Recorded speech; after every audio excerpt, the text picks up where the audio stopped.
Well, your microphone is working, is it? Well, it's quite... See, I don't think there's as much that could be wrong on my end. Well, wait, I heard something. Michael, I'm not really sure. I just heard it. No, he can't hear us too. No, I can. Right. I can hear you. I can hear you. That's great. What changed? I don't know. I feel like you're yanking my chain. I feel like you did something. I don't know. How did you not understand that he couldn't hear us? What did you think was happening? I don't know, I thought it was just something to do with like the quality or something. Oh, right, okay. Well, whatever. Yeah, so can you hear us well, Michael, then? Yeah, I can. How how did it just, literally, it just came in at, the problem is he can't hear us. And then the minute you said that, well, now we know how to fix it. Well, okay, I'll just say that in the future. Anyway, Dylan's here with me, Michael. Yeah, well, I regret saying that he'd be good at troubleshooting the problem, because apparently he didn't even understand what the problem was. What an idiot. Anyway, that will probably be our cold intro. That works. I wasn't actually recording it, Michael. Oh, it's okay, because it will work better anyway, because that way it won't have you talking. I mean, it will have my recording of it. It'll be fine, Luke. Back up, chump, you know Biggie Smalls rips it quick and kicks it quick. You know how black niggas get with the hoods, fatigues, with the boots, with trees. Flipping trees, making crazy G's. Hitting buckshots at niggas that open spots on the avenue. Take my loot and I'm bagging. Pimping hoes that drive Volvos and rodeos. Flash the roll, make them wet in they pantyhose. Damn, a nigga style is unorthodox. Grip the Glock when I walk down the crowded block. Just in case a nigga wanna act out, I just black out, blow the motherfucking back out. That's a real nigga for you.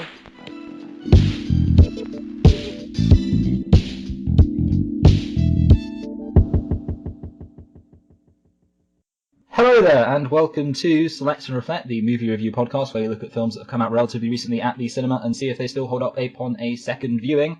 I am your host, Michael, and I'm joined by my co-host, Luku, and today we will be reviewing the film Cuck Porn, the movie. So I thought, who better as a guest than King Cuck himself, Mark Zuckerberg, Cuck-a-doodle-doo, Dylan. Right, Michael, I have no idea what you're doing here, but I think we should make things a bit clearer.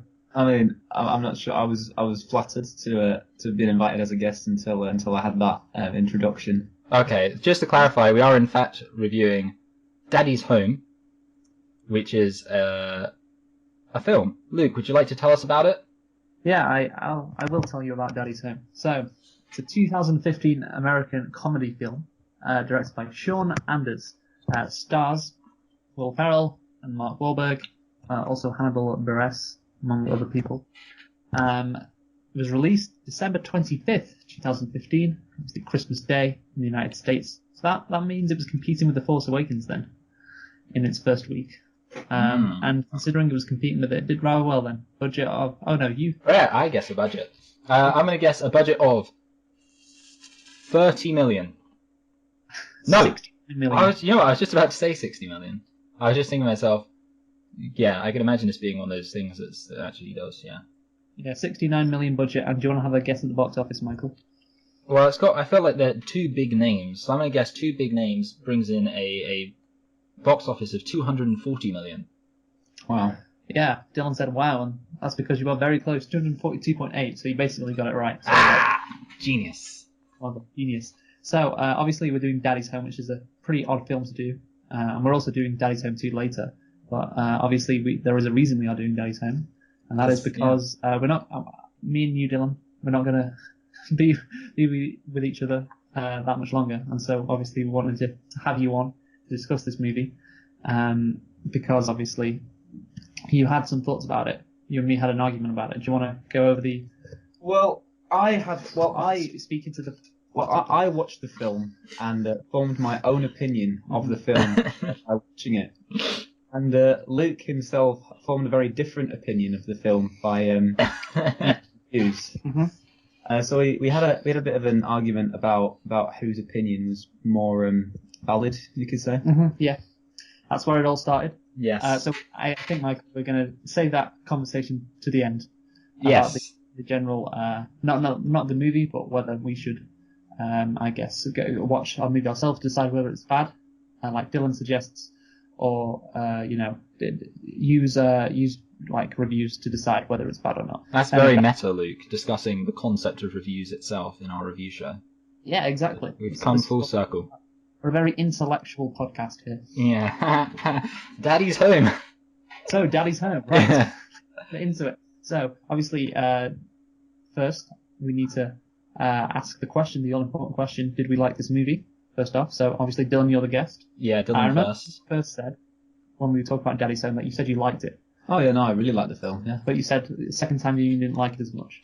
Well, no, I still enjoyed it. I just didn't find it as funny as I did when I was at the cinema. Everyone else is laughing along at the jokes. Yeah. It was very hit and miss. A lot of the jokes hit, and a lot of the jokes didn't. Okay, so you're lukewarm in it. Would that be fair to say? Well, I think there were more good jokes than bad jokes, but there are a few jokes that didn't particularly work. Okay, that's fine. We'll get into that later. What do you think of the movie, Michael? Did you like it or not? Well, you're going to hate me, Luke, but I loved it. No, I tell you what, I didn't love it, but actually, I feel like usually when people say that, they pretend they loved it, and then actually the twist is that they hated it. I didn't love this film, but I thought this film had a certain enjoyability to it. And I didn't hate this film, I didn't dislike watching it, and I will probably substantiate my thoughts throughout this podcast where we talk about our thoughts on films. Yeah, I'll just say I didn't hate it either, but I didn't like it. Probably dislike would be the most appropriate word. But like you said, yeah, I don't think you can hate this movie. That'd be pretty hard to do. What made you dislike it? Well, we're going to get into that, Yeah, Dylan. you fucking spast. I'm just very offended to say I didn't like it. Okay. Let's start. This is the first time Dylan's been around for our actual review. Because when we did The Room, we weren't really reviewing it properly. This is going to be the first thing that Dylan's been here for where we're actually doing in the traditional review format, which of course starts with nitpicks. Yes. How many you got? You two. How many nitpicks did you get, Dylan? Literally zero. It's a perfect film. Perfect. You're not good at this. So I got 7, and obviously, I imagine you didn't get that many. I got 3, and none of them were that serious. Well, we can all discuss this. I think one nitpick, I suppose, was some of the CGI was very bad. That is one of mine. Was that one of yours? Yeah, that is one of mine. When the motorbike runs through the house. $70 million. Yeah, Mark Wahlberg's and skateboarding. Like, the CGI to put his head on the skateboard is awful. Like, genuinely awful. And then when Will Ferrell that was goes nauseating. and goes up into the electricity, when he's skateboarding as well, that is, like, dreadful as well. So, yeah, I think this, obviously, like, it's a comedy movie, so CGI isn't that big a deal, but, yeah, the CGI was pretty bad. Yeah, that's a valid criticism. I didn't write that. I guess I start with mine because I've got fewer. And Sure. also, none of mine are really that serious at all. I wrote down, this film's so white that they censored the N-word in the Jay-Z song. It's, of course, the classic Jay-Z song, Dirt Off Your Shoulder. And they censored it, and it made me laugh. Thank God Hannibal Buress or Yes. this movie would be very white, considering it's set in New Orleans as well. That was surprising. I did not know where this film was set. Thank you, Luke. Yeah. My one's another music-themed criticism. Who plays Like a G6 at a little kids' dance? Like a G6, it's not an appropriate song for kids. And speaking of kids, why can't you punch a girl, Luke? Isn't that reverse sexism? Why can't you? Why can't you punch a girl, Luke? You punched a girl. I think the issue was the fact he called her a bitch. Why can't you call a girl a bitch? Isn't that reverse sexism? It's derogatory, man. That sounds like something a bitch would say. That's a good point. Right. So yeah, as you can tell, none of mine were. So, okay, I've got 7, and I think they're all pretty serious. So, right, first off, when Brad sees Mark Wahlberg at the airport, number 1, how does he know that's Dusty, who's obviously Mark Wahlberg? Yeah, I was thinking that as well. Yeah. How does he know? I think you just you have an expectation, and then in your heart of hearts, you know when that expectation's been met. Like, if you're meeting your say you've got a girlfriend, a significant other, and you're meeting their dad, and you have some indication that their dad's going to be very protective, then you know that if their dad's in a crowd, he's going to be the biggest person, the biggest, scariest person in that crowd. And you know what, Luke, you're going to be right. Did you see that American campaign ad, Michael, with the father who's got a gun and he's sitting next to this like teenager or young adult who wants to take his daughter out on a date, and like he cocks his gun towards the kid to make sure you don't try anything with my daughter or whatever. Yeah, that's healthy. That's great, America.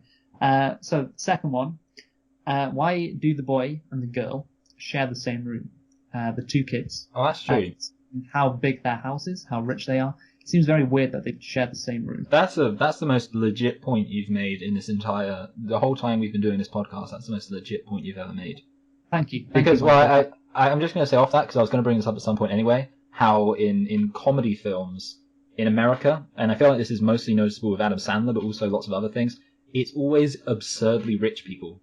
Like it. Yeah. I don't know why they're just also absurdly rich in these comedy films. Michael, what do you mention that? So, I mean, just going on that, go on. I was reflecting on why they did that as well. But were you selecting and reflecting? possibly, yeah. I think the reason they do that obviously is so that you got the bedroom scene. Yeah, I know why they do it. But it is something that you. Yes, yeah, I know. It is a nitpick. That's why we call it a nitpick. It doesn't ruin the movie, obviously. So I was thinking, where does Baby Griff go? Does he get his own room? Yeah, probably. He probably gets his own room. So next, Mark Wahlberg can't sing. That's not his real voice. Wait, hold on. When does Mark Wahlberg sing? Because I remember him singing in the second film. When does he sing in this film? It's the tune for the Panda one, the Panda Jazz Station. He does the intro. Oh, that bit. Oh, yeah, of course. Yeah, that's actually a major plot point. Imagine you. he can't sing. Okay. The next one I think is again another more serious one. Why does Dusty, obviously, Mark Wahlberg's character, show up to the fertility clinic? Not just once. Obviously, maybe he wants to meet his doctor. His friend who's a doctor at the fertility clinic. But he shows up the second time to get the results, which doesn't really make any sense considering it has nothing to do with him, whether Will Ferrell can have kids or not. I think a recurring theme throughout this film is that Dusty is just inexplicably there all the time. Yeah. Like, yeah, it is. It's like, in a way, it's almost as if he's tailing Will Ferrell like he loves him. Maybe deep down, he loves Will Ferrell, and that's why he's following him around everywhere.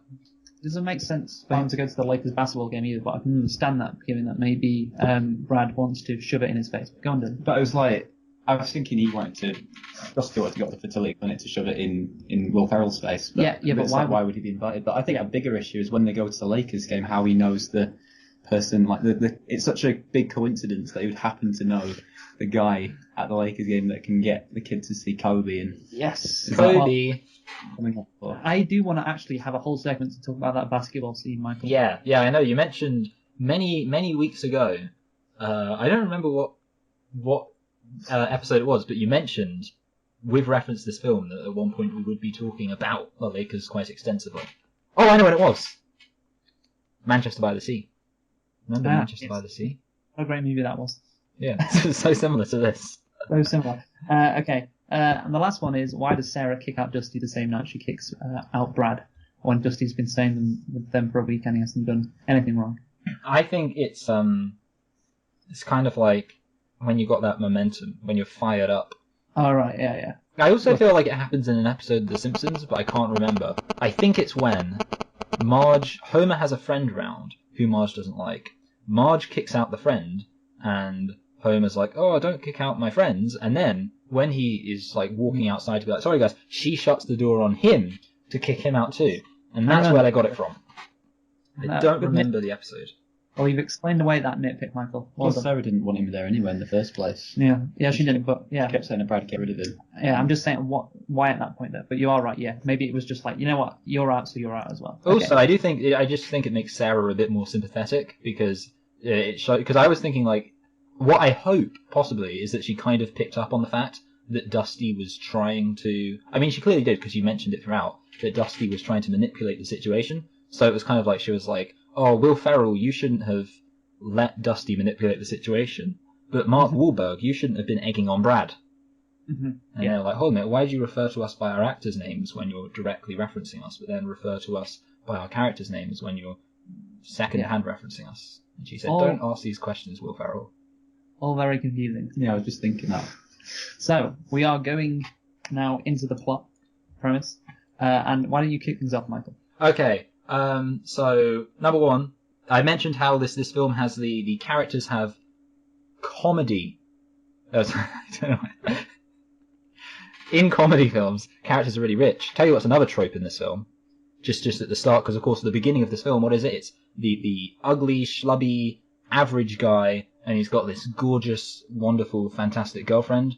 That's of course a classic of comedy. And the plot is basically he's trying to be a liked stepdad. He's a stepdad, but it's hard to be a stepdad, isn't it? Because you're looking after someone else's kid. Sorry, do you know? I'm remembering when I made Dylan in Sims. And they turned his son into a neo-Nazi called Cornelius. What was it? Cornelius, yeah. We need to get the amp off Cornelius. I don't know why it's so funny. Okay, anyway. I also remember who Dylan was dating in The Sims. Scott's daughter. That's so funny. Anyway, but I want to say actually that one of the things that I really liked really early on was there was this really clever picture transition scene where Will Ferrell, Brad, he's sat there and his stepdaughter walks up and she's like, "Hey, arsehole, I made this picture of you and you're dead." And he's like, "Oh, that sucks." And then he puts it on the fridge anyway, and then it kind of does this little thing where it shows the pictures changing to show Will Ferrell becoming closer and closer to the family. I thought that was possibly the only artistic decision made by the director throughout the entire film. I was thinking, like, you watch that scene, you're like, oh, they're going to use visuals to cleverly illustrate the story's progression, but that's the only time that they actually do it. But still, it was good. Yeah, I guess so. So, what did you think of the plot, Dylan? I thought it was very well put. The way, especially with the picture scene, the little bit of exposition there throughout the pictures, and I enjoyed the film. As I said, I enjoyed the plot. I liked the little twist at the end, where you got the dance kid party. What you say? Oh yeah, and then they start dancing as well. Okay, so I think, given what you two have said, I think I'm going to be quite a bit harsher on this movie. So I just found the whole movie quite lazy. Boo! Boo! I know, right? No, I just found it really boring. It just wasn't that funny. I don't know. It didn't it wasn't offensively bad, like I said, but it just seems like you've got an opportunity for some real good comedy. Obviously, the situation that has presented itself, the premise, I think is one that maybe it's something that's been done before, but it's an interesting premise, like this guy coming back to take back his family. But I just found a lot of the movie just really stale with nothing really funny about it. But like I said, it wasn't awful, but I think it could have been better in a lot of ways.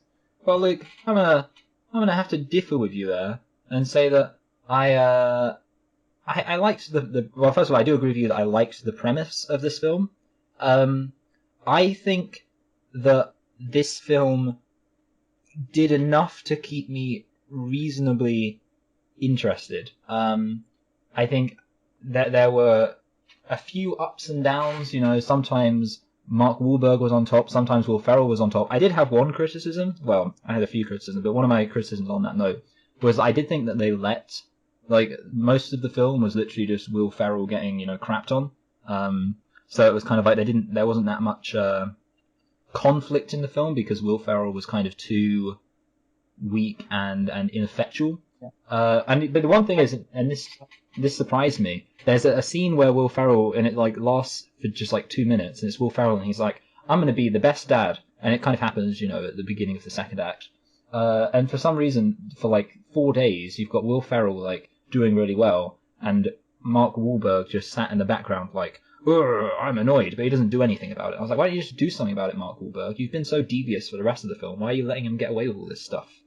Well, I suspect he thought things were going to be easier taking back his family, and then Will Ferrell does all this stuff, and that's when he... Stop defending the film, Luke.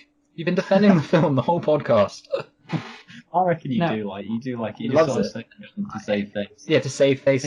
Save face from who? To save face from the audience, Luke. They all know what you said. They know that you guaranteed that this film would be terrible. And now they're seeing you renege on it. So the best part of the movie. Oh no, not the best part. Well, I really like the Christmas scene because it was like it was Brad fighting back. Oh yeah, that was good. That was interesting. It's like, oh, I did not expect the movie to take this turn. Like he's like Dusty's, just crapping all over Brad, and then Brad like, you know what, I'm gonna show you who's boss. That was interesting. That was something that was. But I think like the rest just before it, just like obviously you got Brad failing at things over and over again. Yeah. Like for example, the motorcycle thing, and that's the kind of thing I'm like, it's just not that fun. You can tell what's going to happen like 5 minutes before. Like you if you've seen any comedy before, you know how things are going to end up when he gets on that motorcycle. Right. And that kind of stuff is just really, like I say, it's just lazy writing. Oh, like Brad doesn't know how to drive a motorcycle and he crashes into the house, and he ends up stuck in the ceiling or whatever. And obviously, like I said, with it being predictable, that means it's boring. You will know what's going to happen. So that's what I said so that's what I mean when I say a lot of the movie is just basically him, just failing at stuff. When I say him, I mean Brad, and it being utterly predictable that he's going to do so. When he gets in the Lakers scene, when he gets the ball to take the half-cut shot, I think it's pretty clear that he isn't going to make the shot, and he's probably going to hit somebody in the face. As it turns out, it is a cheerleader. That kind of thing. It's like, oh yeah, of course that's going to happen. That makes sense. But yeah, he didn't just hit a cheerleader, did he? Oh no, he also hit a disabled kid as well. That was the best bit. That's the outrage humor. It's like, oh, how could you hit a disabled kid? That's the so comedy doesn't necessarily have to be clever. It can sometimes just be outrageous. That makes me laugh as well. But I don't think for large parts of the movie it's like key to comedy is to surprise the audience. If you don't surprise the audience, they're not going to find it funny. Yeah, exactly. So why did you find this so funny? Well, to be honest, humor and story are a different thing. So should we just? I've got one more. Sorry, I'm doing that thing. I got one more thing to say about story, and then after that, I think we could probably just move on to humor because let's be honest, the story is kind of just it is a bit generic. The one thing I did want to say is that the wife, I don't know if this comes under characters, but I don't care if it does. The wife did a really stupid thing, and I probably should have written this as a nitpick, to be honest, now I think about it. But Mark Wahlberg, Dusty, buys a dog, or doesn't buy a dog, he brings a dog in. And it's very obvious that he's doing that to win the affection of the kids. And the wife then says, this is Brad's cool. So in other words, what she does is she, the person who her kids are going to love no matter what, passes the responsibility onto the stepdad who the kids could very easily turn on. Like imagine that. Like imagine if you marry a single mum and then literally every hard decision that has to be made, she's like, this is stepdad's decision. Like that was, I was thinking about that. What a bitch. Yeah, what a bitch. At first I thought, well, you know what, she's giving it to Brad to make the decision, because Brad then, it's to prove whether he can stand up to Dusty. But then you make a good point that, well, if he does stand up and say no, then the kids will hate him. And obviously, like, being a stepdad in that precarious situation, the kids hating him would be very bad for Brad. Like, it would make him upset. Bad for Brad. Yeah, what a bitch. You are correct in that. Yeah. I did find it quite a funny scene, though. Oh, really? Did you find that? I didn't find that scene. I found this film funnier than Luke, I'm going to guess. Just go on. I just find, like, the way that the kids were, like, the fact that they had the dog in first, that was just like some dog you just found off the street, and then sort of the way when the mom says, it's Brad's decision, and then the kids are like, you're not going to get rid of our dog, are you? And then the girl screams, I hate you! Yeah. That's right there. The thing is, when the daughter screams, I hate you, it's kind of like, right, okay, that's manufactured by the writer. And I know everything is manufactured, obviously, in comedy movies, but it's like, okay, the kid obviously wouldn't say that in that situation, and it's ridiculous. And I just can't find that funny. I'm sorry. I'm going to have to disagree with you there, Luke. Talk about with humour being subjective, Michael. The comedy is not always manufactured. For example, Borat. Good point. There we go. But in this case, now you look like a fool, don't you, Luke? And with Borat, it's like, what sort of actual person would act like Borat? Well, Jackass. talking about the interaction that Borat has with Oh, yeah, no, that's Bruno. completely okay, but you never Yeah, have exactly. a person like him in the first place. Humor. I mean, I think you could have a person like that in the first place. Yeah. Especially in I don't think Kazakhstan. it's that ridiculous. Oh, to have something like Borat. did you know, guys? We are level with the capital of Kazakhstan, like Astana. latitude. Yeah, it is Astana. I don't like to assume people know what Astana is, but yes, you're right. It's Astana. Like we're level with them. How crazy is that? That is fascinating. You could literally look east right now, and you'd be staring straight into the heart of Kazakhstan. This is the Beautiful. capital. Capital, yes. Beautiful. Although, considering we do live quite far apart at present, that's probably not true for both of us. Yeah. So, Michael, do you want to discuss humour then? Yes. So I wrote down a list of times I laughed. But Wow. no, okay, so here's the thing. I actually didn't, because at first I assumed I wouldn't laugh very much. Eventually what I realized is I laughed quite a few times. Annoyingly, some of these times I didn't write down enough context for me to remember exactly what it was I was laughing at. So these were the things that I think I'll say laughed or kind of smiled at, because I was watching this film on my own, and obviously you don't laugh out loud when you're watching. Sometimes you do, but most of the time it's kind of like, But Yeah. I feel like if I was in a cinema and everyone else was laughing, I could see myself laughing at these jokes. Number one, Will Ferrell's reaction to the daddy-daughter dance. I went a bit American there. I said daughter, daddy-daughter. I had a little smile at how over the top it was. I found his enthusiasm endearing in a somewhat humorous way. And now I got on. This bothers me because I don't remember what this was in reference to. I just wrote down, it's just a good story, which I think is a reference to a story that Mark Wahlberg tells that he says is just a good story, but I can't really remember what that was. So I'm sorry, guys. That's his boss at the Panda Radio keeps telling him completely irrelevant stories. That's it. You are right. Yeah, that's it. Yeah, when he tells the story, yeah, it's completely relevant. I like that character. That character's up my alley because he was very kind of absurdist. Jesus in the morning.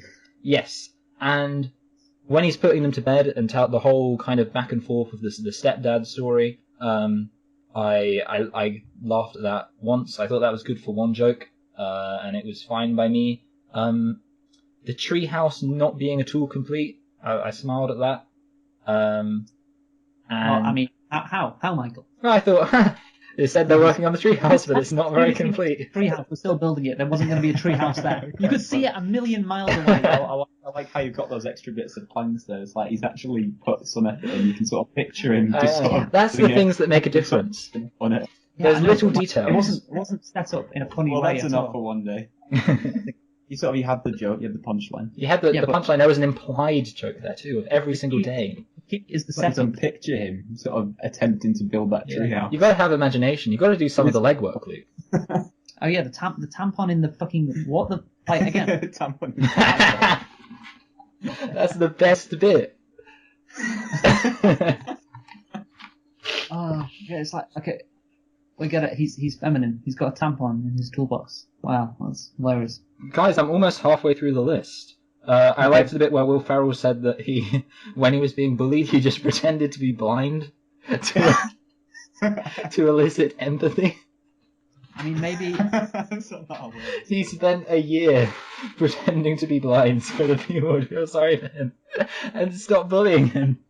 It reminds me of Alex. Michael, are you doing this deliberately? No, actually, I tell you what, that's probably, at that time, I was laughing at it sincerely. That was probably one of my favourite jokes in the thing. That joke about him pretending. I just find the idea that, like, that he was being bullied so much that he pretended to be blind for a year. Okay. I mean, the concept I guess is funny, but the way I didn't laugh out loud or laugh at all because I just didn't like him telling the story itself. It just wasn't that funny. I tell you what is funny actually. Talking of just pretending to be blind, Arrested Development, which I have talked to you about. There's a character in that, a lawyer, who did you watch? We watched that one. Yeah. Who pretends to be blind, to win sympathy from the jury and the judge. So it's kind of a similar thing. Remember we had our housemate Alex who used to pretend he was blind One night. No, he used to, Luke. He used to. Yes. Uh, Well, for one night. And I remember afterwards, actually, when we were in Salt and Pepper. Obviously, you remember Salt and Pepper, don't you, Michael? Yes, I remember the condiments, salt and pepper. The takeaway shop afterwards, and there was a group of girls, and Alex was still pretending to be blind, and one of the girls came up to me and said, "Your friend is amazing." So funny. And I just had to, like, it was like out of something from Always Sunny or something. I had to go, "Yep, oh, he is." Alex. I felt so disgraceful. Yes. Do you remember when he pretended to be gay in Leeds? Oh, It was when we were at the McDonald's and he was like, "Oh, I just treat myself to a burger. I know I shouldn't." I don't remember that actually. Really? No. No, you're too drunk, Luke. Was that the one I ruined? Or was That was the one Jack ruined. by assaulting a middle-aged woman and getting thrown out the bar. Anyway, good news, everyone. I'm over halfway through my list. Actually, no. This one's 2 lines. This was my second favorite. No, this was my favorite joke. Okay. The shot to show they have this cut. Oh, sorry, it's Will Ferrell and random story boss man who looks almost like he could be Kevin Bacon but isn't Kevin Bacon. They're talking and it's kind of like they're having this intimate conversation, like saying, "Oh, this is what we got to do. You got to just blah blah blah blah blah," telling a story, and then the camera like cuts or zooms out, and you see that they're in this conference room, and everyone else is sat at the table waiting to begin the meeting. I like That's that. another thing Good. from Arrested Development. Really, that's funny. Yeah. They also do it in the second film. Still told me no. That's another gag that I've seen in Arrested Development, which made me laugh quite a lot when I saw it the first time. But because again I saw it in this movie, obviously I'd seen an Arrested Development thing before, it didn't make me laugh. So if you were to watch that episode of Arrested Development again, would you not find it funny? I'd still find it funny, but not as funny as the first time. Like, I wouldn't laugh out loud because I'd be expecting it. So you still found that scene funny when they did the zoom out? What, in this movie? Yeah. Yeah, I found it funny. Yeah, but like I said, I would probably have laughed if I hadn't already seen it. Okay, this one. See, as you'll know, Luke, as I messaged you, I was watching this during my lunch break in work, so I wrote it down on a pen and paper. And I'm not sure if I've read this right, but when the blind fell down on him, working. So I'm going to guess that at some point a blind fell on someone during this film. Did a blind fall down on someone, Luke? I can't remember. I genuinely can't remember a blind falling down on anybody. Well, in my head, I'm imagining it, and it's hilarious. And then my last one, it's so funny. This is great. My last one on the list of things that made me laugh is he threw the ball in her face. Oh, yeah. Right in her face. In the Laker game, yeah. Is that sincere laughter, Michael? I found it funny. The weird thing is, I think I'd already seen it, but I think my thing is, I mean, as you'll know, Dylan, we tried to do a not laughing challenge, or one of those you laugh you lose challenges, and my big weakness was everything. But in addition to everything, it was particularly people getting hurt. Like I realized I have a very dumb sense of humor because I laugh so easily at people just getting hurt. You see, I've never, because it's like that Jackass show, I never really found Jackass that funny. Yeah, I know what you mean. Yeah. I've never really had, I mean, I found that scene with the basketball quite funny, but I just like Jackass and all that, I never, I remember Kyle used to watch a lot in the house, and you'd have him sort of... Anything Kyle watches, no one can find it funny, because... Jackass, I don't like Jackass because it's not authentic, obviously. Like, the whole thing is set up for them to do ridiculous things. Like, that's the issue.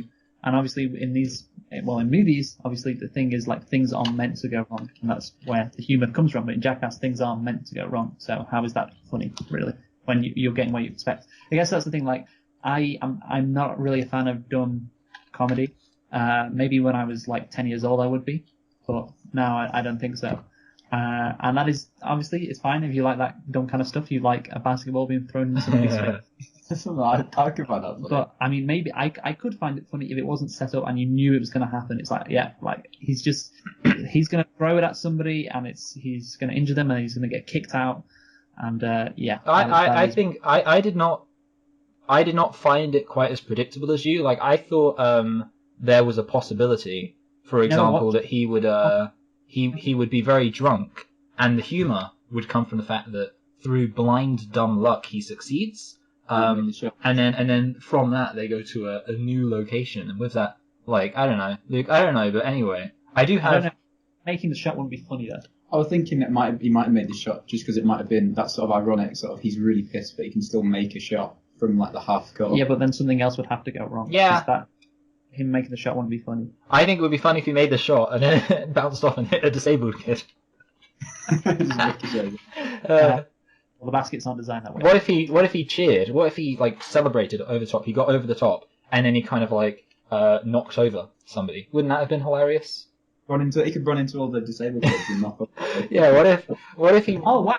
What if he spent like 2 minutes? We spent like 2 minutes discussing this. We've already created a better scene. He hit the disabled kid. Wow! Oh, incredible! What if the disabled kid rolled into another disabled kid, and then they rolled? What if there was a group of cheerleaders doing that little pyramid thing they do, where they like all stand on each other, and then a disabled kid got knocked into them, and then crushed by them and died. Wow! Look at that. Well, maybe not the death bit. I think the death. Okay. See, there you go. Yeah. What did I say? A lot of the humor was lazy, exactly like that. I still find that scene funny though. Well, okay, but it's lazy. Yeah, I agree. It's lazy. They, I have two criticisms of this film. One of which of the humor in this film. Well, I mean, obviously, I should clarify that there were jokes that didn't land, and that just goes without saying. And I'm not going to explain every joke that didn't land. I'd say maybe there were more jokes that didn't land than did land. But here's my thing. Okay, number one, I found the two ridiculous, over-the-top physical comedy scenes, aka the bike scene and the skateboard scene, to be really out of place. Like, yeah, everything else was kind of like characters. I don't want to say subtle, because it wasn't subtle, but it was like at least bound by kind of like basic realism and character-based. And then it was literally just the stupidest things. Having said that, I did find it kind of funny that Mark Wahlberg did his whole taking his time with resuscitating him thing. But this is the big one. I want to talk to you about this. I think it's Ford Flex, the car. That joke was so out of place because it would make sense. It was like what it was. It was kind of like a self-referential meta joke, but the film didn't have a self-referential meta tone. So it's kind of like he's like, oh yeah, and then I'm driving my Ford Flex. It's a really great. And what I almost imagine is that the person who wrote this film came up with a bunch of stuff that they thought was funny and threw it into a film. So like, hey, wouldn't it be funny if we had the characters break the fourth wall and talk about how great this car was? And it's like, okay, but you know, is it going to be a film that's kind of like satirical and filled with meta commentary and fourth wall breaks? No, just that one joke. And I was like, that's a bit weird. What do you I don't like how it start. I was laughing at the film for that joke, not with it, because I found it quite absurd that they were doing it was like a commercial in the start of the film, like it was sort of like advertising the Ford Flex. I found that I was sort of laughing at how stupid it was that they put that joke in at the start. It reminded me of in Iron Man when Tony goes, of course, the one thing that I need when I'm fighting bad guys is my reliable Audi. And then every other character in the Avengers goes, I need my Audi too. Because they do love their Audis on the Avengers. Yeah, they don't say that. But yeah, I agree. Like, it was a meta joke, and I'm fine with meta jokes, but like you say, this movie was completely unmeta. It was very by the books. It didn't make fun of things being by the books. And yeah, that joke did seem out of place. Like the Cinnabons bit was funny, for me anyway. And that was sort of... Oh no, that's great. That was blatant product placement. Exactly, like that was still product placement as well. But it wasn't a meta joke though. Yeah. I'm okay with product placement because I assume it means that the film's cheaper when you think about it, Luke. Yeah. I mean, I'm okay with product placement, but not like blatant. It was the Ford Flex was too blatant, but then in the Cinnabons thing, you've got it where on his computer you've got all it is the Cinnabons logo in the background. I don't like that, but the rest of the Cinnabons scene worked well for me. To be honest, I've never had a Cinnabon, so I feel like I was removed from it. I'm more upset when people have product placement I know, because sometimes I think with these weird American brands, you know how sometimes they make up brands because, you know, they don't want to do the licensing and all that stuff, so they just make up a brand. I feel like sometimes it's hard for me to tell whether or not they've made up a brand or if it's a real brand, because, you know, Americans, they've got weird brands. I mean, have you ever had a Cinnabon? I have sat next to somebody having a Cinnabon when we were in New York. Oh, well, if you've been to New York, like, if you're some kind of fancy guy who's been to America, then forget about it. Okay. I think we should go on to talk about the characters now. We've had a nice conversation about the humour. Yeah. You want to talk about Mark Wahlberg and Will Ferrell? Well, I wanted to talk about how, first of all, is Will Ferrell's character, has he got the surname Whittaker? Yes. Okay, Yeah. that's interesting. But just with one T, so. Just with one, what? Just one T though, so Oh, that's... might as well be a different name. Of course, one of the kids, well, the boy, is called Dylan as well. Really? So, yeah, so if that kid took Will Ferrell's name, just like I did. just like you did. Holy shit, this is insane. It's okay. Okay, so really, yeah, we can talk about Mark Wahlberg. He's an arsehole. And it's kind of like the characters are very, you might say, one-dimensional. Oh, you might say. You might say they're a tad one-dimensional, and therefore you might say that the resolution feels a bit forced. Oh, you might say that as well. And you might say that Will Ferrell shouldn't be taking pictures of his kids having a private conversation with him.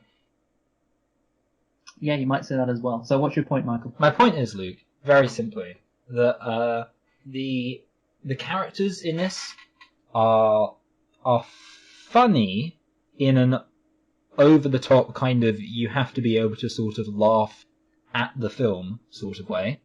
Like, if you can just appreciate that the film is ridiculous and over-the-top and cliche and, it's the mean guy. They are.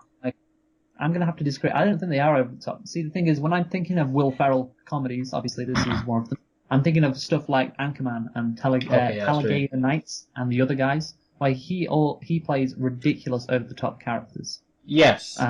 Truly, like, these characters weren't actually that ridiculous or over-the-top. That's true. I don't think... You're right. I think They all were a stereotype and they ticked all the boxes of it. they were, but they were stereotypes. Like, obviously, Dusty's like the alpha male kind of guy who's served in the armed forces, and Will Ferrell's, Peter. Peter, like a suburban dad, But he's like, they're not. Would you say that they're stereotypical but not absurdist? Because exactly. like the joke with Iron Man. Yeah, I was about to say Iron Man instead of Anchorman. That you think of Will Ferrell's character in Anchorman. What's he called again? Ron Burgundy. Ron Burgundy. Like, he is ridiculously over the top. in Talladega Nights, I think that's how it's pronounced. Will Ferrell plays a race car driver called Rookie, who's like your stereotypical southern redneck, like all the way down the line, ridiculously over the top. And that wasn't obviously the case in this movie, and I think that does hurt it, because in Will Ferrell comedies, generally the most successful ones are where he takes his characters over the top and too ridiculous. But how do you really make a suburban dad that ridiculous? Yeah. You've got that where you overreact to things. Yeah, but you can't really take it that far. It kind of reminded me of Elf, like a toned down Elf. Because in Elf, it's kind of like he's really childishly enthusiastic about things. It kind of felt like that. Now, this is what it would be like. You know Hook, the classic where Robin Williams, rest in peace, plays Peter Pan as a dad. This is like if Will Ferrell played Elf as a dad. Maybe, I don't know. Well, Elf, it's good because of its fish out of water humour, obviously. But yeah, obviously you can't repeat that in this movie. So yeah, I just wanted to talk about characters as well. That's good, because I've got everything. I've said everything I have to say. Just to clarify, the ending was forced. That's all I wanted to say. Yeah. Well, the kids appear to be bipolar. I just want to point that out. Like, one day they hate Will Ferrell and the next day they like him. Well, they're advancing. They're growing. In like one day. And then as soon as the actual dad's in, they're no interest in the stepdads. Yeah, I know. But I mean, I can understand what you're trying to say. Yeah. You're saying that. Yeah. Yeah, the kid. Okay, it's fine. It's not the worst thing ever, like I said. Sarah, the female character, is awful. I was gonna say they're all kind of turned into characters who are just passive in this battle between these two main characters. Passive, and again, and that being passive, particularly for a female character, obviously carries some negative connotations. Yes. Yes. And then obviously there's Dusty and Will Ferrell, like you said. We've already discussed them. But I just want to say actually on Mark Wahlberg, there's a joke in the movie where it is revealed he has a big penis. Yeah. Remember that? And again, like, I don't know why his wife gasps because she's seen it before. Good point. Maybe it got bigger. Yeah, maybe it's been a long time. But I don't like this Mark Wahlberg propaganda that these kind of films perpetuate that he has a big penis. Because it all started in Boogie Nights. Yeah. Where he played stuff. And like it's still to this day going on. Like I'm just gonna say I'm not a fan of it. Wait, Not are a you fan. saying that visionary director Paul Thomas Anderson is responsible for Daddy's Home? Yeah, essentially. Wow. Essentially. Yeah, it's like everybody, like, Mark Wahlberg can play these characters all because of Boogie Nights. It's ridiculous. Shame on him. Yeah. So, I guess, we are, Ready to Gonna wrap wrap- up? yeah, for Daddy's Home 1. Who's going to go first? Why don't you go first, man? Okay. I thought this film was okay. I'll tell you what, I want to compare this film to other films because I was thinking about other films. This film is not a kind of... it's funny you brought up Anchorman because I wanted to bring up Anchorman in my list of films I would compare this to. This film is not an absurdist comedy like Anchorman or The Other Guys or... I always forget how you pronounce Talladega Nights. Yeah, something like that. Yeah. Where the, like you say, the joke is that the characters are completely absurd. Yeah. Anchorman, some people don't like it. I think it's a clever film because it's so absurd and it's unconventional. And we do like unconventional films. And this film is not unconventional. It's also not a intelligent comedy of the, in the area of, something like, what's that film? There's an Australian film about vampires that's name escapes me, but if you've seen it, then you'll know it. New Zealand film, sorry. And it's not like, for example, who's the guy who does Hot Fuzz and Shaun of the Dead? Sean Pegg. Yes. Yeah, Sean- Edgar Wright. It's Edgar Wright. yes. This isn't. Yes, it's not. So it's not a clever comedy. It's not an unconventional comedy. But I would say that as far as uninteresting, uninspired, generic comedies go, this comedy isn't a bad one. It kind of reminded me of when I was thinking about when I was watching it was Kindergarten Cop, starring Arnold Schwarzenegger, because I was with my family. It was a family time over Christmas. Me, auntie, possibly another auntie, some uncles, grandparents, and we were all watching Kindergarten Cop. And it's not a clever film, Luke. It's not a genius film that introduces unexpected jokes that poke fun at character-driven humor or anything. It's just funny because Will Ferrell, not Will Ferrell, Arnold Schwarzenegger, he's a kindergarten cop. So, you watch him do all these kindergarten things and you laugh. You just laugh at the fact it's happening. In this film... Well, it is absurdist that he would work in a kindergarten. Yeah. Arnold Schwarzenegger. There is an absurd element to it. But it also, the thing that it does, which probably differentiates it from Anchorman, is that it does try and have like a heart to it. I don't know if you've seen Kindergarten Cop, Luke, but there's a whole thing of like the woman's getting abused and then he beats up the husband and then... Oh, what a great film. Anyway, so what I'm saying is that I like to judge films, not in the context of me being sat on my own in my office job that I hate, watching them on my laptop. I like to judge films imagining that I'm in the context where they would be expected to be watched. So I imagine myself, I'm with some family. Okay, I can get it. No, I'm not done yet, Luke. I'm with some family. I'm enjoying this film. We're watching it. We're watching it with this family, and they're having a nice little chuckle. They're having a good, decent laugh. And you know what? At the end of the day, these two people, they were enemies. They become friends. It's a good message about learning to work with your enemies, about learning to put the children first. And you know what? It's a family film. And if I was with someone who was charitable and willing to laugh at this film, I think that I would laugh at this film with them.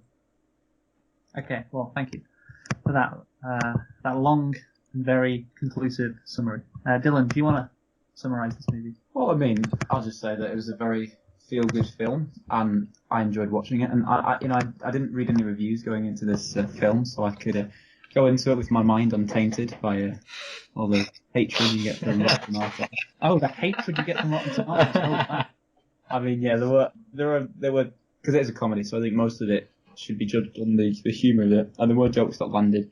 There were some jokes that didn't, and just going back to the humour, there were some jokes where they sort of overkilled them a bit. They sort of went too far, not went too far, but it dragged it on too long. Like, there was a bit where Mark Wahlberg and the guy that plays Griff were watching Frozen. Hannah Buress. Yeah, and it just kept going. It wasn't that funny. Oh yeah, that was really unfunny. That was probably the worst scene. Like, you could tell they're watching Frozen quite early on, but they kept like trying to drop hints to. But I mean, yeah, no, I found it funny, especially when I was watching it at the cinema the first time. Okay. You got everyone laughing along with it. But no, I enjoyed the film a lot, and it's just something nice to watch. Kill an hour and a half. Yeah, I was like involved. entertainment. Tell us what you think, Luke. Well, so Boo! You're Yeah. laughing a lot at points of it as well. yeah, so, I so, mean, no, at certain points I was. I Boo. will Wait, what? What are you doing? I'm booing your opinion you're about to give. Oh, right. Oh, by the way, so fresh for me as well. Wait, does that means it would be above 80% on Rotten Tomatoes. Oh, wait, is it just fresh, which is okay? I don't know. But basically, you're saying it was good. It was a good film. Okay, right, fair enough. So in comedy, like I said before, I'm not really a fan of dumb comedy, so I like clever comedy that works well. That's been there's a lot of effort's been put into, or like outrageous, absurdist comedy, like we discussed before. And yeah, I don't think this movie obviously does either of those two things a lot. And there are jokes which are funny. There are things that I do find funny in this movie, but overall not that much. This movie does have heart, like you mentioned before. Like this is a movie you can watch with your family, and I think that's true. Like it does have a good ending in that the dads put aside their differences to do what's best for the kids. I mean, it was a very predictable ending. That was kind of thing that was going to happen. Maybe I can imagine this in a more absurdist movie. What would happen there is they would have a massive fight at the end, and Will Ferrell would like somehow beat Dusty in an unconventional, funny way, and Dusty would be banished or whatever. Dusty would get blown but- up. Yeah, I would just end up essentially. dancing at the end. Well, yeah. Dance party. I mean, I'm talking about between Will Ferrell and Dusty. I mean, it's fine that this movie had heart. It's fine, but I would have preferred it if it didn't have heart, because I think it would have been funny, and I think that's obviously the point of a comedy movie. Like I said, it was kind of lazy, and some of the jokes were padded for runtime, like the Frozen joke you mentioned before, Dylan. But then there were some good callbacks. It made good use of callbacks within the film. I mean, like it didn't make good use of callbacks. Like No, all they- comedy movies have callbacks. Yeah, but I really enjoyed like the Cinnabons callback and the dancing callback. I mean, the dancing callback, I don't know, like fell a bit. A little Yeah, bit. of course. Like that wouldn't happen in real life, but that's a bit absurdist, isn't It it? wouldn't happen. It is a bit absurdist, which is fine. But yeah, I like to say it wasn't like bad or awful. But I won't describe it as good either. And you mentioned before Michael Adam Sandler, didn't you? Yes. So I'd say this movie, with its obviously they're in a nice house. They go to a Lakers game. It's not quite Adam Sandler bad. I'm not going to criticize the movie that Product much. placement. Product placement, yes. It's not Adam Sandler level bad, but it was kind of edging towards that. It was like, oh, you know what? This does remind me of like Grown Ups. Oh, I Or- actually have a yeah. question in that regard. How would you compare this to early Adam Sandler? For example, Happy Gilmore. Well, I mean, Happy Gilmore's like a completely different movie to this one. I mean, early Adam Sandler movies, you had like a ridiculous character who obviously tries to overcome odds against him. This obviously movie is like a completely different premise, but in terms of just comparing how funny it is, Happy Gilmore was probably more funny than this. Wow, Luke, you're a racist. Why am I racist? Because just don't make Yeah. me justify these things, Luke. Okay, right. So to sum up, a bit too Adam Sandler-y overall, and yeah, just not that funny. And I would unfortunately have to give this movie a 4 out of 10. You know what, Luke? I realise that I didn't rank it, but I'm going to rank both of these films at the end, because, why Okay. not? Fair. And now, we move on to Daddy's Home 2, which I think we'll be talking about this a lot less. flashes out the important relationship between Will Ferrell and Bill Burr's cameo. No, it doesn't. Instead, it flashes out the relationship between the two dads and their dads and their two dads, and also the kids and their three dads. Yeah. So this movie. It has a 150% increase in dads. Yes. Daddy's Home 1, it kind of sets up a sequel at the end, obviously, with John Cena. Yeah. But obviously they didn't decide to go in that direction mostly. Instead they had good old Mel Gibson come back in. Won an award for his performance. He did. We'll get into that. I appreciated the fact that they didn't, because I honestly, when I saw that joke, because it's kind of like a throwaway joke at the end of Daddy's Home, where John Cena shows up on his motorbike and it's like, oh look, it's the new guy. And I was thinking, and I knew when I was watching these films, I was like, okay, and now I'm going to go watch the second one, And I was like, okay, so the second one's just going to be taking that throwaway joke and turning it into a film. And regardless of anything else to do with the second film, I do appreciate the fact that they didn't literally just say, hey, let's take that hint, that we did for the first one and just make another film out of it. At least they tried something different. Well done. So I'll just go through Daddy's Home 2. It's a 2017 American Christmas comedy film, so you got the Christmas angle to this. Directed by Sean Anders yet again. Stars Will Ferrell, Mark Wahlberg, John Cena, John Lithgow, Mel Gibson, and Linda Cardellini. Was released November the 10th, 2017. So interestingly, Daddy's Home 1, even though it wasn't a Christmas film, was released on Christmas Day. Well, you did have the Christmas scene. Yeah. I guess so. This movie was not released on Christmas Day, yet is a Christmas movie. So there you go. What do you think the budget was, Michael? I'm going to go for... I'm thinking it's got to be 80 million. Same as last time, 69 million. Exactly the same. Exactly the same. What about the box office? I feel like it's got to have made less. So it was 240 last time. I'm going to go for 150. It was 180 million. Okay. So better than expected. Again, had to kind of go up against The Last Jedi as well, kind of. So yeah, there you go. Daddy's Home 2. Part 2 of the trilogy. Part 2 of the trilogy. I don't think there's going to be a third one. I think... I thought I had there was going to be a third one. I mean, I doubt it. We can talk about why. Now, so, did you have any nitpicks, Michael? I have Daddy's Home? one. I didn't have any, because I couldn't be I bothered. was stretching for this one. I literally picked it right at the end. Right at the end of the film, I was like, oh, I don't have a nitpick. I'll just write this down. Okay. Dylan, do you have any nitpicks? Well, there was a scene that I thought was pretty stupid, but not really a nitpick. Okay. What was the scene? Yeah, talk about the scene. The bit right at the end where they're sort of saying, oh yeah, why can't everyone in the cinema just sort of look at each other and talk to each other? Okay. Oh yeah, like hug each other while. Yeah. I mean, that was a bit- yeah. I feel like they're trying to influence the people actually in the cinema watching the film, which I thought was a bit. Yeah, I know. was a Like, bit stupid. Yes, I think we can. It's a meta joke which didn't really work. Yes. I think it was I thought. I don't Because know. yeah, it was in a. Isn't it exciting to have a film in a cinema, which you would be watching in a cinema? Have you ever seen the classic of Western civilization, Final Destination 4? There's No. a bit where a woman goes to the cinema to watch a film, and there is an explosion in the cinema that causes a bar to come through the cinema screen and hit her in the head. And the great thing was, this was the one that was released in 3D. So you would have been, how clever is that? You would have been sat in the cinema watching someone at the cinema, and then they die. What morbid creatures we are.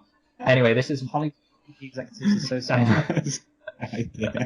this is my one nitpick. Somebody unironically said the word snowflake in a Hollywood film.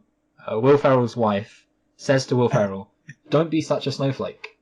Yeah, And- we put that out, didn't we, Dylan? Yes, we did. Yeah, that was a great scene. And the thing is, like, I was like, oh, this must have been released before the snowflake became, a terminology. Like, everybody nowadays is being called a snowflake. So I thought this must be like, but the thing is, it's released in November 2017, Yeah. and production, we're just looking at March 2017. So I imagine the word snowflake. Yeah, well, uses this was released post Tommy Lahren. And do you know who Tommy Lahren is, right? Yeah, I believe it's Tommy. What did I say? Well, you're just saying it like it's Tammy. Oh, well, I'm sorry about that. Yeah. Well, anyway, Tommy Lahren, Tommy. good old Tommy Lahren with a tummy. She did her famous. If you think that you deserve free college, you might be a snowflake. Snowflake, Well, I snowflake, don't- snowflake. I don't know that, and I know a lot about American. Black Lives Matter. Don't think it Still, would be that. we're big. snowflakes. Well, considering they're black, that doesn't. I feel like no, definitely Fox News do use the term snowflake quite a bit now. Oh, Ted Cruz used the word snowflake.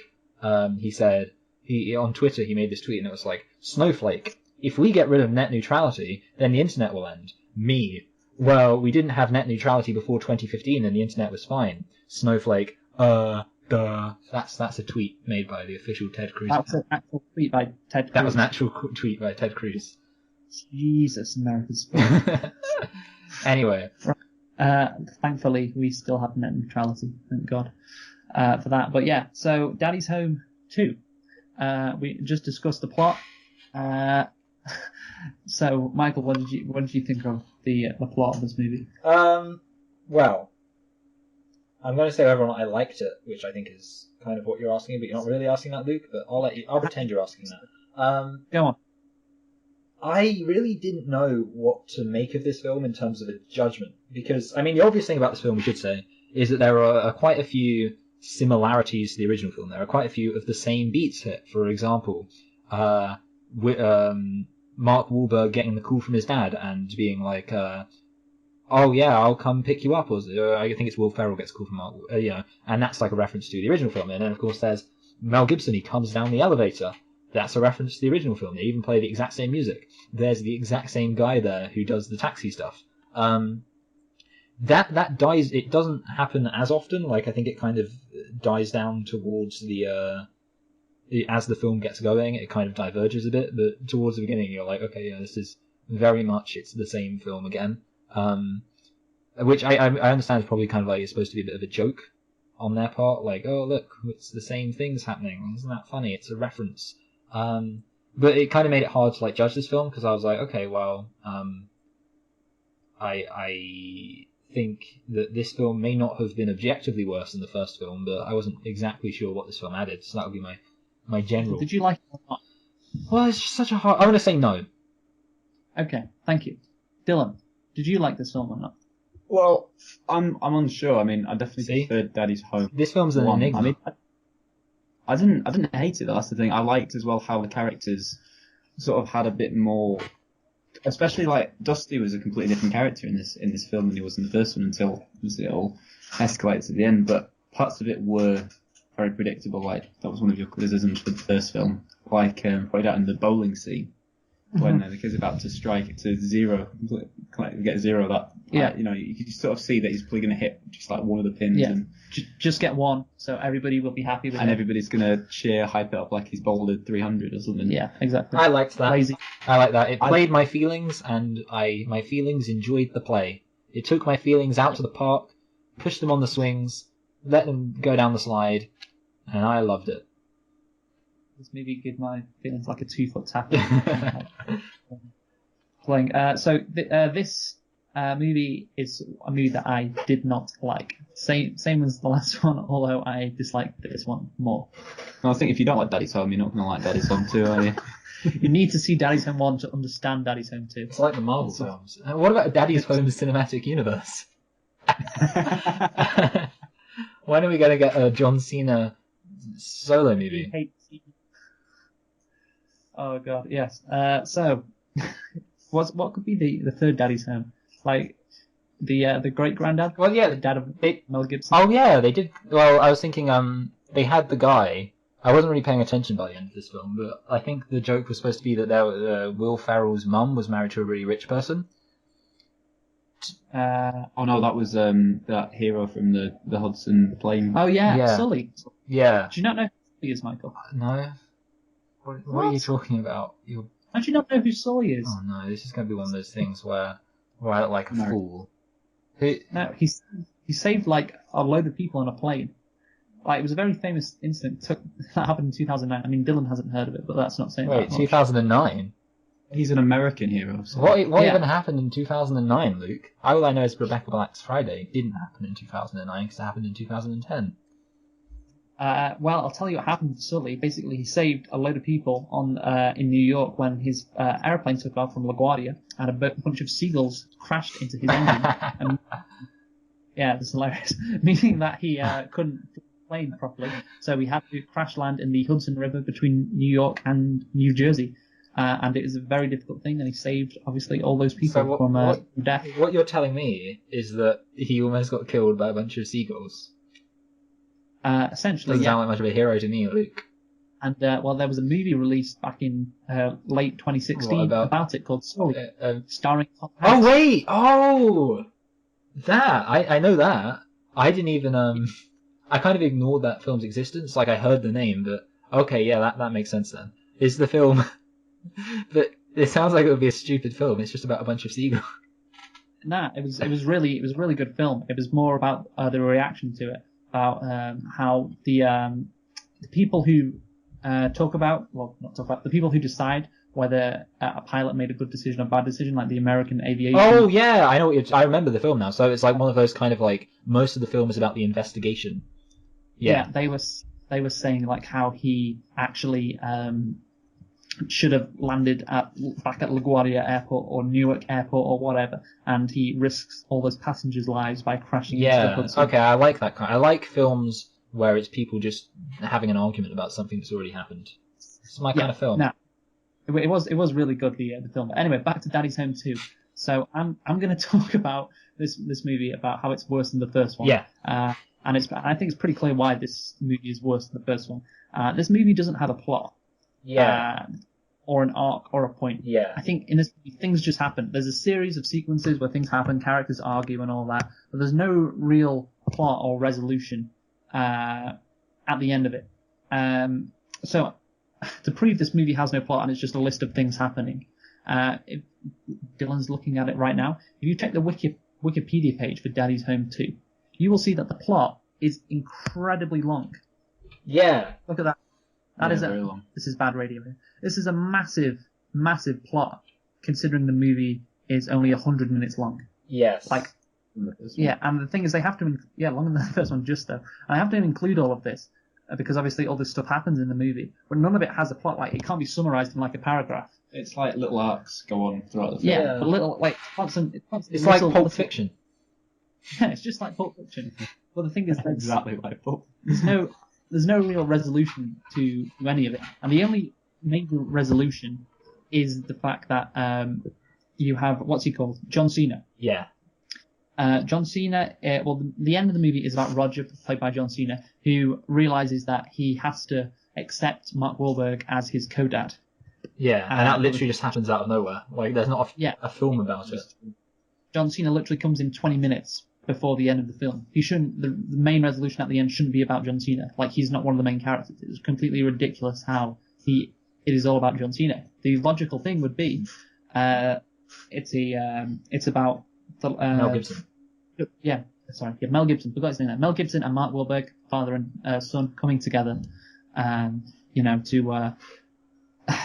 to stop their feud that's been going on between. Well, yeah, them. That would be. But that doesn't even happen. Mel Gibson pretty much changes on a dime in that, like he but it's kind of like weird because he starts suddenly being kind of nice to people because he's like, you know what you and Will need, and then but then there's another moment where, and this bit kind of made me laugh, not that much, so don't go mental, everyone, but the bit when he kind of gives that speech to Mark Wahlberg, and he's like, something like, I think that you'll be a good dad, I think that you'll be different from me because you'll be a better dad, blah, blah, blah, blah. And then Mark Wahlberg's like, that speech was exactly what was in the film. Side note, that would have been funnier if the speech was longer. I think I could have enjoyed that if it was like a proper emotional speech, and then Mark Wahlberg would have just been like, that speech was literally just in the film. just under. But it was a bit weird because it was like one sentence. Like, it wasn't really a speech. He just went, I think that you should be a good dad. Yes. So again, this movie suffers from the same laziness as the previous one. Oh no, this film's a lot lazier than the first one. It is a lot lazy because, like I said, it doesn't have a plot. I think it's just a general mess. It's like a lot of the plots don't even get resolved. Like, not plots, subplots. Yeah, plots don't get resolved. Well, that's it. What is the main plot? That's the thing. Christmas. What is the main thing? Christmas, Luke. Christmas. Well, you're looking at this thing and the plot thing on Wikipedia, and normally it tells you what the main thing is. But there's just so much here. Like, there's no main thing. What is this movie about? It's like Love Actually. It's just little arcs. Stop comparing it to good films, Dylan. I don't like Love Actually. Do you not like Love Actually?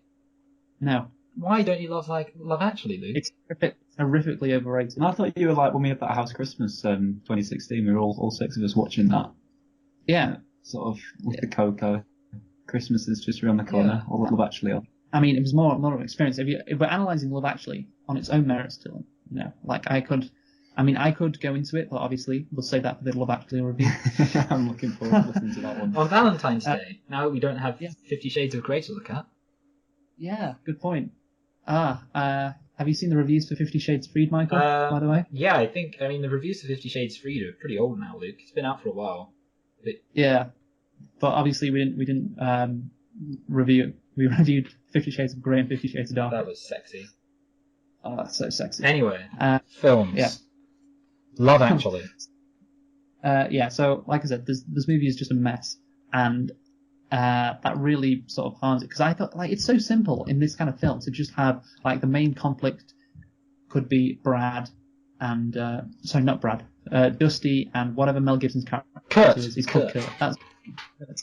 Yeah. So there you go. It's just them two together, constantly arguing, and Dusty constantly defending Brad. But it does that a bit, but not really a lot. Like, what the hell is the deal with Dusty's wife? That, like, model. What's she called? Sexy woman. I think it's Karen. I think that's it, because the actress who plays her is Alessandra Ambrosio. Yeah, it sounds a bit racist of you, Luke, assuming that just because the woman had a weird accent that she'd be played by someone with a weird name. Crazy, right? So that's the thing. Like, I don't think actually Dusty, and maybe you can correct me here, Dylan. I don't think Dusty acknowledges or maybe even talks to his wife throughout the whole movie. It's mainly the interaction between her and You don't have time to talk to your own wife. She's just completely pointless. You wouldn't actually know that they were married. Yeah, because you've got the interaction between Mark Wahlberg and his stepdaughter and his wife and the daughter, but never those two interacting with each other. Brad's wife either that much, but go on. I wanted to say, one of the things I was thinking when I was watching that is that it seems as if Will Ferrell's wife is jealous of Dusty's wife in a lot of ways. And I was thinking to myself, I don't know what I'd do with myself if I had a partner and my partner was incredibly jealous of her ex's partner. Because I would just be thinking, okay, well, she clearly still likes her ex. Like, it's kind of like weird. I don't know. I don't think you should do that, Luke. I think that you gotta be over your partner, man. Well, that's what the comedy comes from, Michael. They started that joke off at the end of the first film. Yeah. I found it very funny at the end of the first film. But the fact that was the joke in the second film with those characters, I didn't like that. That's another art that never got resolved, was that whole thing either. Like, and the woman shoplifting, that never got resolved. And I have breast cancer. Well, shoplifting was okay. Yeah, just another thing that happens, just shoplifting. No resolution there. I don't think there was any resolution. I got the results back. I got the results from the test back this morning. I definitely have kleptomania. Just never goes anywhere. It doesn't. Never goes anywhere. Dylan kissing his stepsister as well at the end. Oh, that was just weird. Oh, I wanted to talk about that. Yeah, that was the weirdest. No, because there was that whole thing between him and that Chinese-looking girl. Wow. Right. What do you mean Chinese-looking?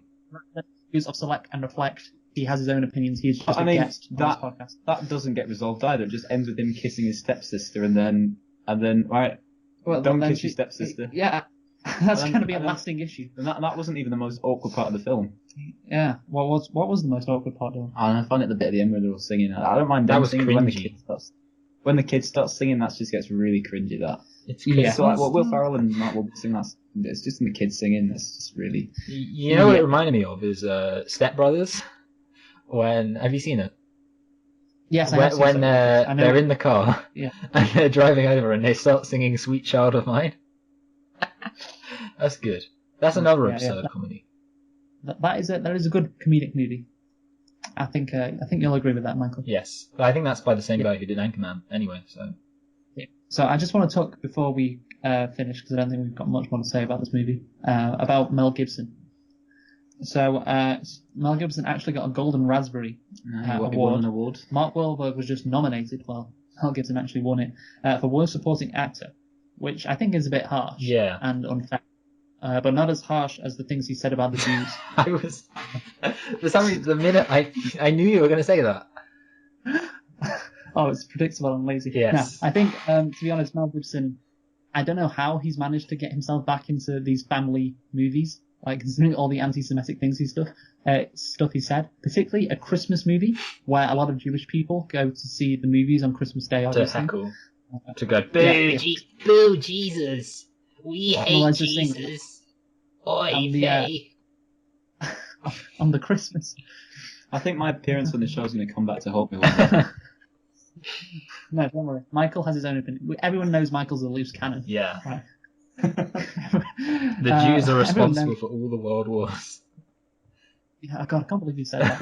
And he's in family-friendly movies at Christmas, obviously. many Jewish people at Christmas time, or on Christmas Day, go to see the movies because it's something to do. Because obviously most people have a day off. I thought the Jews went to see the films at Christmas time because they're the ones who make all the films. Like, oi, there, your Uncle Shacklestein made this film. Let's go see it. Gonna have to. Let's move on. We're gonna have to move on. Well, you're just as bad as Mel Gibson. Right, Mel Gibson is awful, and he was awful in this movie, and I don't know why he's in it. What I don't like is there's a scene, because I don't think the audience is supposed to like him at the start of the scene. We're supposed to see him as a reprehensible character. And there's a scene where I think Will Ferrell injures himself. Yeah. And then it's obviously the whole scene's played for laughs, so we, the audience, are supposed to be laughing, ha ha ha, isn't it funny?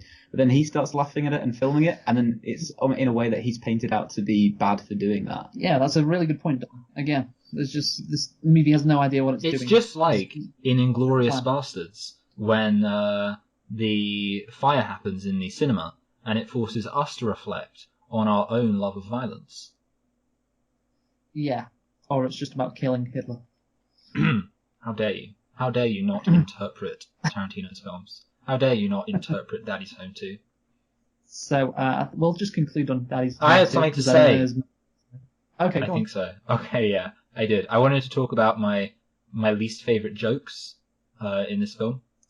I had 3. Okay, go for it. Actually, I had one joke that I liked, even though I'd already seen the joke, which was, I mentioned the conference scene where in the last film, where they're having the intimate conversation that zooms out in a conference. In this one, Mel Gibson and Mark Wahlberg, they're having this conversation, this very hush-hush, quiet conversation about what do they think about Will Ferrell, and then it pans out, and who's sat there? Will Ferrell!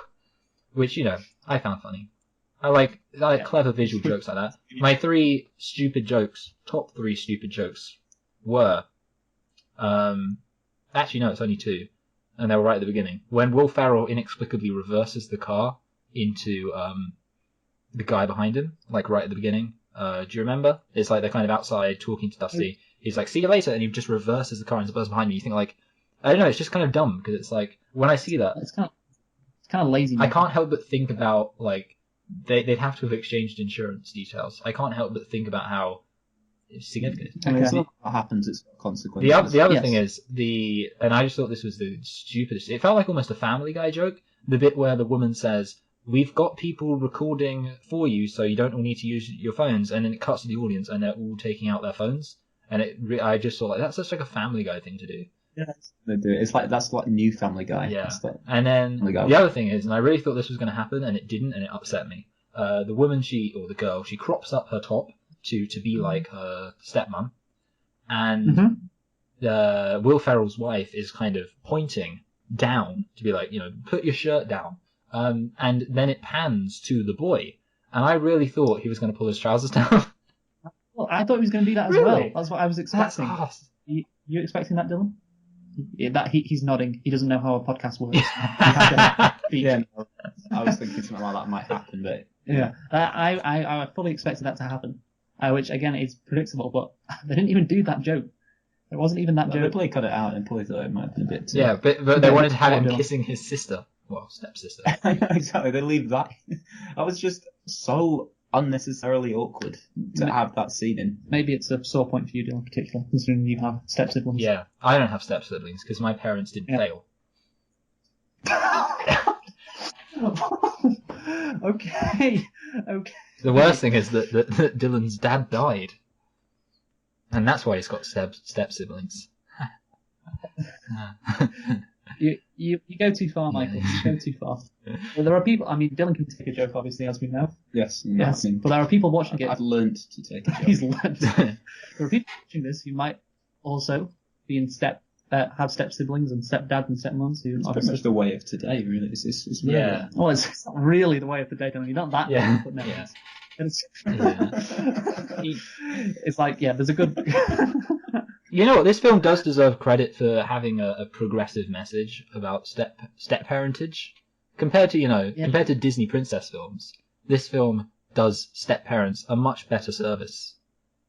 What was really progressive is it turns out that John Cena left his wife because he was gay. You know what? There's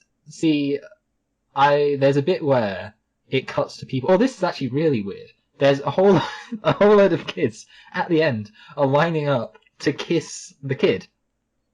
Yeah. And then it cuts, and there's this boy there, like getting ready to kiss him too, which obviously I'm fine with. But whenever I see like a kind of fun family film, I always think, especially like a dumb fun family film, because the people who go to see these dumb films are probably also the people who vote for Donald Trump, because they're dumb. So Yeah. you think like that a lot of the people who go to see these dumb, hey, let's go see a Christmas film starring Will Ferrell, he's so funny, and John Cena, the wrestling man, they're gonna. The same demographic that goes to see Adam Sandler. Yeah, and they're not gonna. When they see implied homosexuality in a young boy, they're gonna riot, and that's why there were riots across the country. Funny. Oh, they're gonna love that joke. I'm gonna. The kid's gay. They're gonna love that little joke shoehorned into their Christmas conservative. Oh, but Christmas yeah, the worst film. thing is they identify with Mel Gibson. They agree, when Mel Gibson's like, "You pansy, co-parenting." Maybe that's why they couldn't make Mel Gibson fail as much as he could, because maybe the audience were like, yeah, he's right, he's completely right. I think that's just. I mean, it's almost like they're trying to annoy their audience by having that scene. Well, the thing is that It's like because it's making fun of the fact that the kid's gay. That's the joke. exactly. Like I found it like the joke at the start of the first film, the Ford Flux thing. I was sort of laughing Flex, at the Dylan. Ford Flex. Get it right. That's how Ford Flux. Said Ford Flex. Yeah. No, I was laughing at the film for having the joke in it instead of just laughing at the joke as I feel like I should have done. yeah. Okay. Also the people who watch these films and don't agree with homosexuality probably also agree with Mel Gibson's opinion on Jews. That's a good point, actually. Yeah. So well done, good casting. Should we conclude, Michael? Yes, let's conclude, Michael. Okay, so I shall go first this time. So I think, again, this movie's lazy. I think, again, it's quite boring, but it's more unfunny than the original. And this doesn't even have the same heart as the original. It doesn't have a good resolution either. It's just really shit. No plot, no coherent storyline, no idea really like when you're going to care about anything happening. And like I said, even though it's a comedy movie, this isn't really that funny at all. So I'm going to give it a 2 out of 10. Just real shit. This movie was Adam Sandler level. Like Daddy's Home 1 wasn't quite Adam Sandler level in terms of like Grown Ups and Jack and Jill and all that stuff. But this movie, yeah, this was full on Adam Sandler. Like I can picture Adam Sandler and Chris Rock and who's the really fat guy? Kevin James. Kevin James. Yes, Kevin James. Who's the racist guy? Last name Schneider. Rob Schneider. Rob Schneider, that's it. All of them in this movie. Like, this was a very Adam Sandler-esque movie. So yeah, 2 out of 10. That's what I say. Wow. Yeah, very harsh. Go on, Dylan, what do you think? I don't think it's fair to say it's Adam Sandler level. I think it's completely fair. There are some appalling films that Adam Sandler This is has appalling. done. It was not as good as the first film. I'm trying to remember parts of the film I actually found funny, and I'm struggling to remember funny aspects of the film. Like, in Daddy's Home 1, I can remember many a funny scene. Yeah. Daddy's Home 2, it's a bit more of a struggle. What I did like is, at the start of the film, I was worried it was going to be a bit like a Home Alone 2-esque film, where the sequel is exactly the same as the first film. Having said that, it would have been a better film if it was like the first film. Yes. But I liked how when they had the escalator scene, they had a little twist on it where they had Will Ferrell's dad coming down the escalator as well, and he's completely polar opposite character. Yeah. That was something I found funny, but apart from that, I didn't find much of it that funny. And as you said, it's not really got a plot. The bits that it does have are quite predictable, and you've got the improv that goes on far too long. Oh yeah, that was cringy. Yeah, a lot of it is just really cringy, like kissing stepsisters, gay kids, and long improv scenes. Yeah, not that good. Okay, I'm glad we agreed on them. I mean, yeah, it's an awful film. It's not as good as the first one. No. What do you think? Well, you know what? It's funny because the whole improv thing, one of the things that I remember they said in the car where they were like, we're going to do the yes and the whole thing was with improv, it's yes and. So you agree with someone and then you add something. And I remember saying that to someone at university, and I can't remember who it was, but I almost felt like it was Dylan. I feel like I said, hey Dylan, let's do some improv, and then I explained that you've got to go yes and I think it was when we did the children's author, Dylan. Oh yeah. Classic of Western civilization.